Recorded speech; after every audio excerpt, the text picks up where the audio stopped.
मिथिया एपिसोड 2 की स्टार्टिंग होती है जूही मैम से, जहाँ पर जूही मैम रिया राजगुरु से कहती है कि मुझे पता था कि तुम मुझसे बदला लेना चाहती हो, लेकिन इसमें मेरे हस्बैंड को क्यों शामिल किया। जिस पर रिया कहती है कि मैं आपके हस्बैंड को शामिल नहीं करना चाहती थी और आप जो एलिगेशन मुझ पर लगा रही हैं वो सरासर झूठ है। जिस पर जूही मैम कहती है कि मुझे पता है कि तुम सबको इशारों पे नचाना चाहती थी, लेकिन तुम्हारा मेन टारगेट मैं थी। अब इधर सीन पास्ट में शिफ्ट होता है, जहाँ पर जूही मैम के हस्बैंड नील डॉक्टर के सामने बैठे हैं और तभी वहां पर जूही आ जाती है, जो कि 30 मिनट लेट है।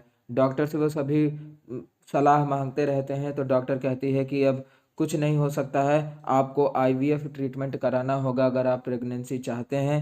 तो नील कहता है कि मैडम, जो भी मेरी बीवी का और भी टेस्ट कराना है आप टेस्ट करा दीजिए, लेकिन ऐसा काम मत कीजिए। जिस पर वो कहती है कि वो परफेक्टली फाइन है, लेकिन कमी आप में है। जिसके बाद नील फ्रस्ट्रेट हो रहा है और गाड़ी पर वो अपनी पत्नी से कुछ उल जलूल कह देता है और कह देता है कि तुम 30 मिनट लेट हो, इसलिए मुझे लगता है कि तुम बच्चा स्वयं नहीं चाहती हो। जिस पर जूही नाराज होकर के गाड़ी से उतर जाती है और फिर जूही क्लासरूम में पढ़ाने लगती है। इधर हम देखते हैं कि रिया राजगुरु का ध्यान भटका हुआ है, जहाँ पर रिया राजगुरु से क्वेश्चन पूछती है, लेकिन वो क्वेश्चन का आंसर नहीं दे पाती है।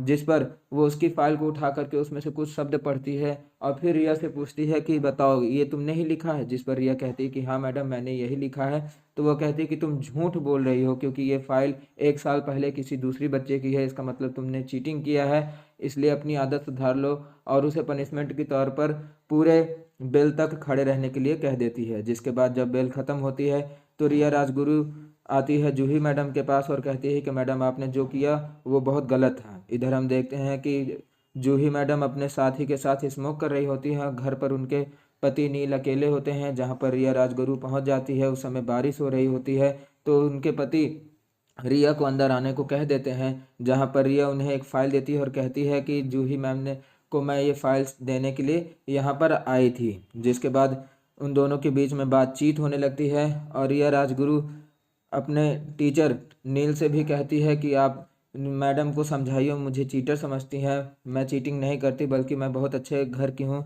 जिसके बाद उन दोनों में काफ़ी बात होती है और नील कहता है कि मेरी जो पत्नी है वो एक लेखिका भी बनना चाहती है और वो उसका आइडिया उसके साथ शेयर करता है। जिस पर ये चीज़ सुनकर के रिया काफ़ी खुश होती है और कहती है कि सर, मैं भी एक लेखक बनना चाहती थी, लेकिन आपकी वाइफ मुझे लेखक बनना नहीं देना चाहती हैं, क्योंकि मैंने सबसे पहले जब लिखना चालू किया था तो उन्होंने मेरा करियर ही ख़त्म कर दिया और उन्होंने मुझे फेल कर दिया। जिसके बाद नील को इस बात पे थोड़ा सा दुख होता है और फिर वहाँ से रिया राजगुरु अपने घर वापस चली जाती है बारिश ख़त्म होने के बाद। इधर हम देखते हैं नील को, जो कि जूही से कहता है कि सवेरे जो कुछ भी मैंने तुमसे गलत कहा उसके लिए मुझे माफ़ कर दो, लेकिन वो उसकी बात को बिल्कुल अनसुना कर देती है।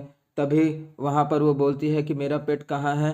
तो जूही और उसके हस्बैंड नील दोनों अपना पेट तलाशने के लिए बाहर पहुँच जाते हैं, जहाँ पर उनका जो कैट थी वो मरी हुई मिलती है, जिसे देख करके जूही काफ़ी शॉक्ड हो जाती हैं और जूही काफ़ी इमोशनल भी हो जाती हैं। जूही सवेरे के टाइम पे ये सोच रही होती हैं कि अगर मेरे पेट का एक्सीडेंट हुआ था तो उसके गले का पट्टा कहाँ गया।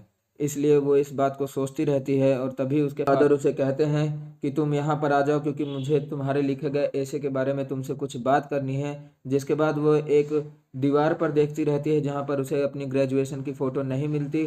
तो जूही अपने फादर से पूछती है कि आपने उसे कहाँ रखा, तो उसके फादर बताते हैं कि उसका फ्रेम टूट गया था, इसलिए मैंने उसे बनवाने के लिए दिया हुआ है। इधर हम देखते हैं रिया राजगुरु को, जो कि अपने कॉलेज में आ चुकी है और वो गाना सुनती रहती है। तभी वहाँ पर जूही पहुँच जाती है और रिया से कहती है कि जो मैंने तुम्हारे साथ कल किया वो मुझे नहीं करना चाहिए था। और इसके बाद अ, रिया राजगुरु पहुँच जाती है उसके हस्बैंड नील के पास, जहाँ पर वो नील के क्लोज आने की कोशिश करती है और साथ ही साथ नील को ये भी बताती है कि सर, मैडम मुझ पर शक कर रही थी कि मैंने उनके पेट को मारा है, आप उन्हें समझाइए मुझ पर इतना क्यों गुस्सा करती हैं और मुझ पर इतना क्यों नाराज रहती हैं।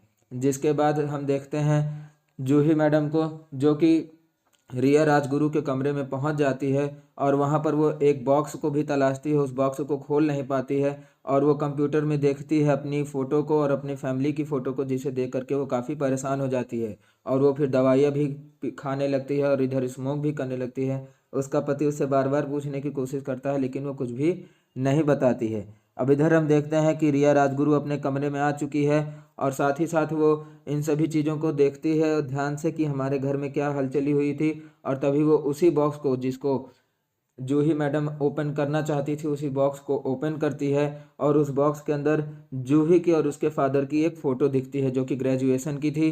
अब 5 दिन बाद का सीन शिफ्ट होता है जहाँ पर जूही के हस्बैंड की मौत हो चुकी है और फिर जूही से पुलिस बात पूछती रहती है कि मुझे पता था कि आपके फादर के घर पर एक पार्टी चल रही थी, इसलिए आप पहले तो 10 मिनट में पहुंच सकती थी, लेकिन आपको उस पार्टी में पहुंचने में 45 मिनट क्यों लगा? और आपके हस्बैंड कहाँ थे? जिस पर जूही जूही कहती है, तो लगता है कि आप ये सोच रहे हैं कि मैंने ही अपने हस्बैंड का कत्ल किया है। जिसके बाद वहाँ से वो काफ़ी इमोशनल होने लगती है। वहाँ पर खड़ी एक पुलिस वाली उसे रोकते हुए कहती है कि आपकी इन्वेस्टिगेशन आगे जारी रखी जाएगी। और फिर वो अपने पुलिस वाले अफसर के साथ बाहर निकल आती है जहाँ पर उसका अफसर उसे डांटता है और कहता है कि मैंने अभी बात पूरी नहीं की थी और तुम बीच में कैसे बोल दी? तो वो कहती है कि सर वो काफ़ी रो रही थी, मुझे लगता है कि वो काफ़ी स्ट्रेस में है, इसलिए उसे अकेला छोड़ देना चाहिए। जिस पर उसका साथी कलिंग जो उससे कहता है कि तुम्हें ऐसा नहीं करना चाहिए था। और मेन बात यह है कि हमें ये भी पता लगाना है कि अगर 10 मिनट की पार्टी में 45 मिनट इसे कैसे कार से आने में पहुंचने में देर लग गई, और साथ ही साथ उस पार्टी में इसके पति जो नील है वो क्यों नहीं पहुंचे थे? इसका मतलब उनके बीच में अनबन तो हुई थी। इस बारे में हमें पता जरूर लगाना चाहिए। और इसी के साथ एपिसोड 2 खत्म हो जाता है।